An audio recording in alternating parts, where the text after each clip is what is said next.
தேவனுக்கே மகிமை உண்டாகட்டும். இந்த எல்ரை சேனல பார்க்கிறவங்க ஒவ்வொருத்தரையும் நான் இயேசு கிறிஸ்துவின் நாமத்தினால வாழ்த்துறேன். ஆண்டவர் உங்களை அதிகமாக ஆசீர்வதிப்பாரு.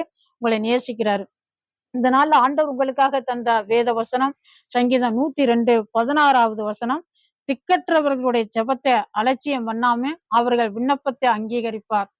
இதை கேட்கிற அருமையான சகோதரன் சகோதரியில, திக்கற்றவர்களுடைய ஜெபத்தை அலட்சியம் பண்ண மாட்டாரு நம்ம ஆண்டவர்.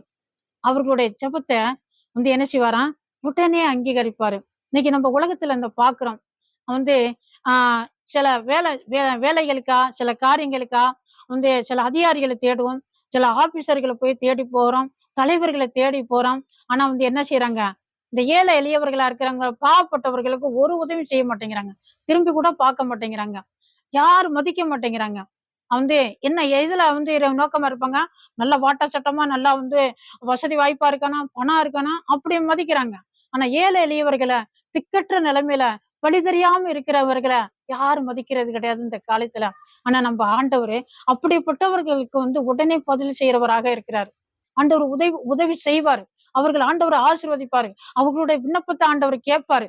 பாருங்க, ஒரு ஒரு விசுவாசி தன்னுடைய பிள்ளைக்காக நல்லா ஜெபிக்கிறவங்க, நல்லா ஆண்டவர்கிட்ட நெருங்கி வாழ்றவங்க, தன்னுடைய பிள்ளைக்காக ஒரு வேலைக்காக என்ன செய்யறாங்க, படிச்சு முடிச்சுட்டாங்க.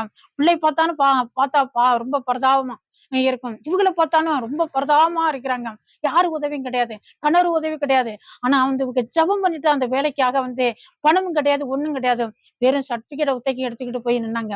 ஆனா ஜெபம் பண்ணிட்டு போயிட்டு அந்த அதிகாரியை பார்த்தோம்னா, எசப்பா நீங்க தான் எனக்கு இன்னும் சொல்லி போயிருந்தாங்க. எத்தனையோ அதிகாரிகள் நல்ல பெரிய பெரிய ஆள்களா நிக்கிறாங்க. பின்னால தெரியும் பார்த்து, அதோ அந்த அம்மா இங்க கூப்பிடுங்கன்னு சொல்லி அந்த அதிகாரிய அந்த அம்மாவை கூப்பிட்டு அந்த அம்மாவுடைய தேவை ஆண்டவர் என்ன செய்தாராம், செய்ய வச்சாரு.